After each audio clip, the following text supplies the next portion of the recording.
നമസ്കാരം. നിലനിൽപ്പിന് വേണ്ടി പോരാടുന്നവരാണ് അച്ചടി മാധ്യമങ്ങൾ.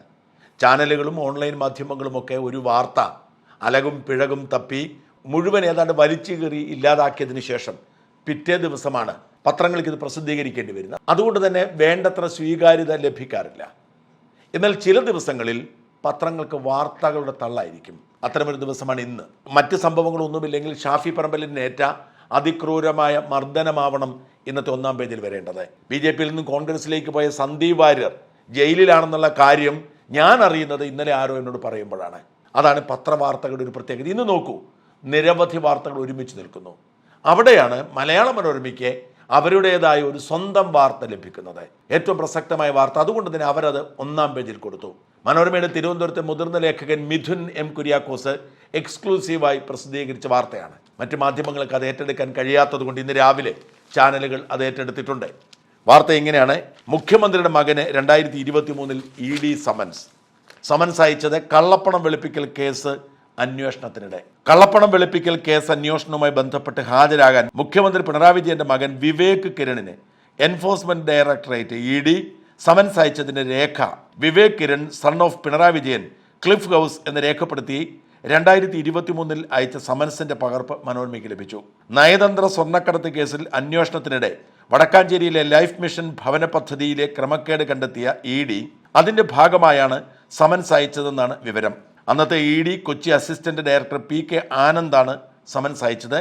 2023 ഫെബ്രുവരി 14 രാവിലെ 10:30 EDയുടെ കൊച്ചി ഓഫീസിൽ ഹാജരാകാനായിരുന്നു സമൻസ്.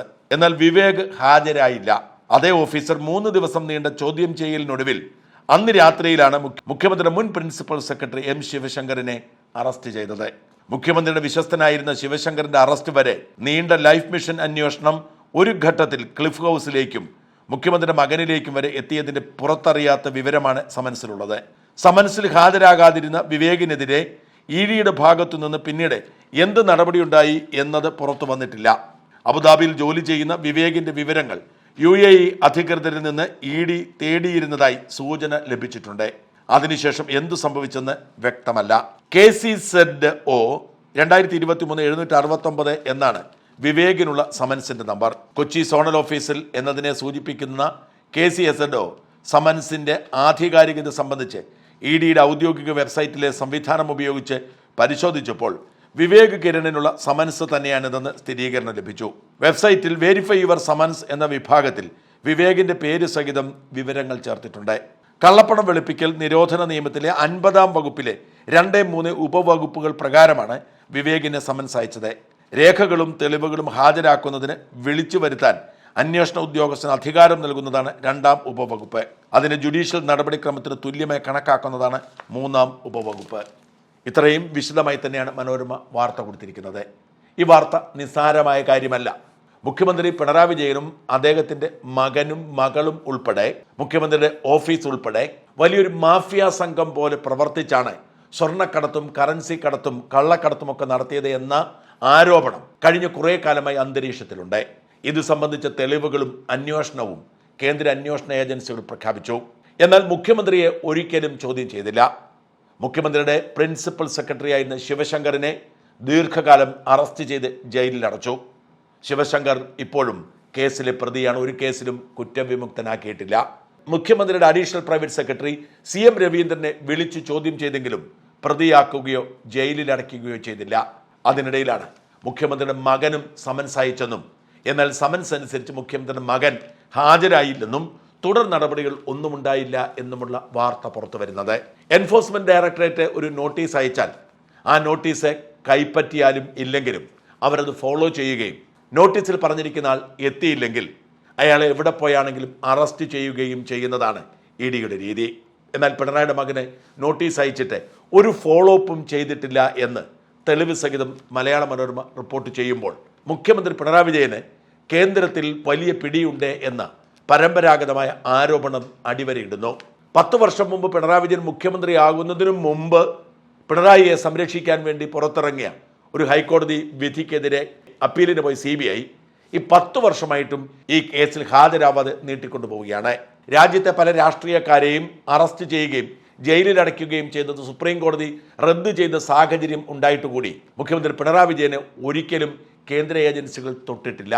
എന്നാൽ ഏജൻസികൾ മുഖ്യമന്ത്രിയുടെ വീട്ടുവളപ്പിൽ എത്തി മുഖ്യമന്ത്രിയുടെ മകനെയും മകളെയും ഒക്കെ പ്രതി ചേർക്കേണ്ട സാഹചര്യം വരെ എത്തി എന്ന് ഈ വിവരങ്ങൾ വ്യക്തമാക്കുമ്പോൾ ആരാണ്, ഏത് അദൃശ്യ ശക്തിയാണ് പിണറായി ഇപ്പോഴും സംരക്ഷിക്കുന്നത് എന്ന ചോദ്യത്തിന് ഉത്തരമാകും.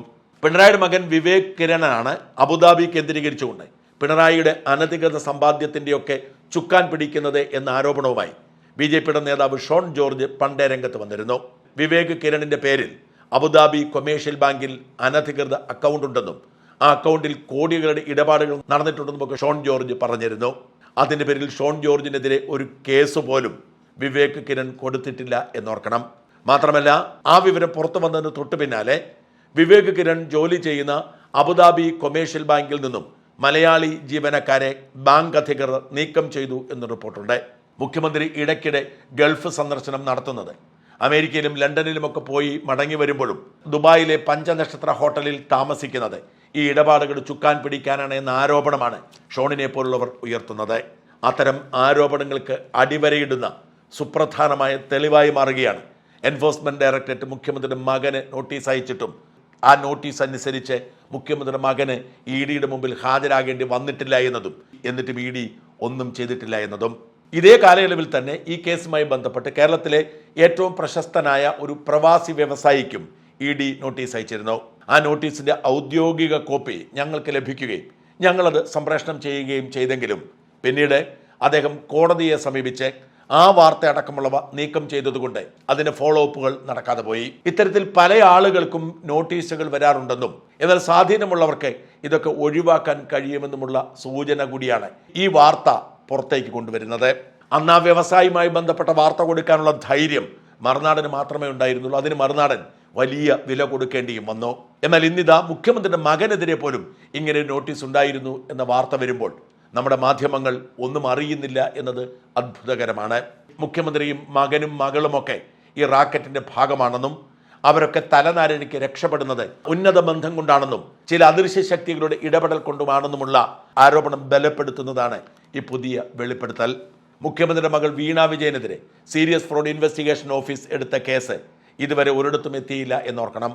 മുഖ്യമന്ത്രിയുടെ മകളെ അറസ്റ്റ് ചെയ്ത് ജയിലിലടയ്ക്കാൻ അവകാശമുണ്ടായിട്ടും എന്തുകൊണ്ടാണ് കേന്ദ്ര അന്വേഷണ ഏജൻസികൾ അമാന്തം കാണിക്കുന്നത് എന്ന പരമ്പരാഗത ചോദ്യത്തിന് അടിവരയിടുകയാണ് ഇപ്പോഴത്തെ വെളിപ്പെടുത്തൽ.